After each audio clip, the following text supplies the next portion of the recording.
It's McLaren's everyday supercar that you don't need a race car license to drive. Don't get me wrong when I say I need more of an everyday driver than a supercar that is track-based. I love speed and performance, but acting like an adult I have to be a little practical and less selfish. And thanks to McLaren and the new GT, I can now be that.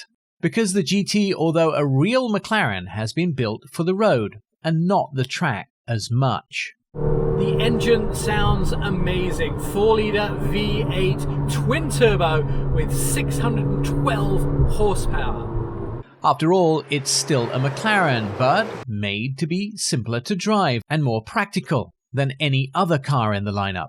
It looks like a supercar too, although I got stopped by people on the way out of the grocery store who wanted a lesson in the vehicle. It's less in your face than any other supercar. There's loads of carbon fibre and aluminium body panels.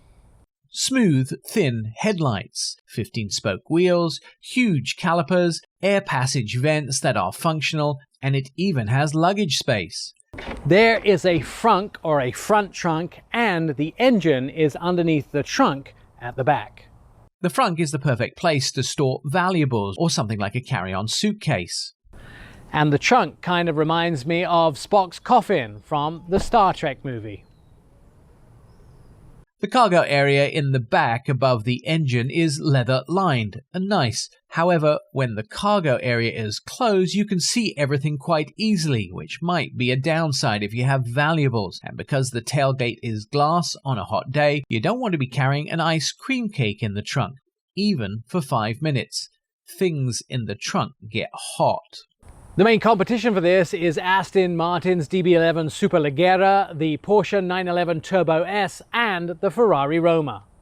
The inside is packed with high-grade leather. The sunroof, yes, it's a supercar that has a sunroof, and that roof has electric opacity. You can change the amount of light that the sunroof lets through.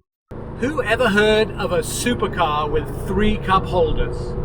There is a center console storage, no glove box, great sounding Bauer & Wilkins sound system, and as you'd expect, drive mode buttons and even a launch control button, in case you need to beat those other drivers away from the traffic lights. The engine sound is amazing. 4-litre V8 twin turbo, 612 horsepower.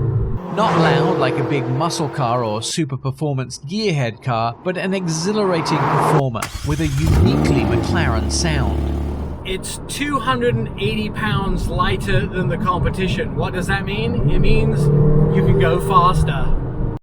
I like to remind everyone of some of the basic principles of physics. If you lighten up a car, it goes faster and sucks less gas out of your fuel tank. Surprisingly, in the GT, you don't feel like you're going as fast as you are. 90 miles an hour feels like 60 miles an hour. That can be a problem for my lead foot.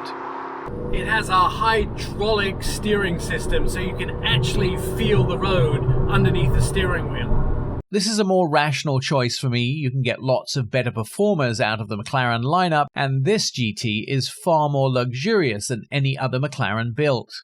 It has unique damper suspension, so it doesn't hurt my bum when I go fast. The GT is far smoother than any other McLaren I have driven, but you need to know you feel the bumps in the road. It still needs some braveheart to own and drive one. It does. 0 to 60 in 3.2 seconds and cost $241,000. I'm Nik Miles.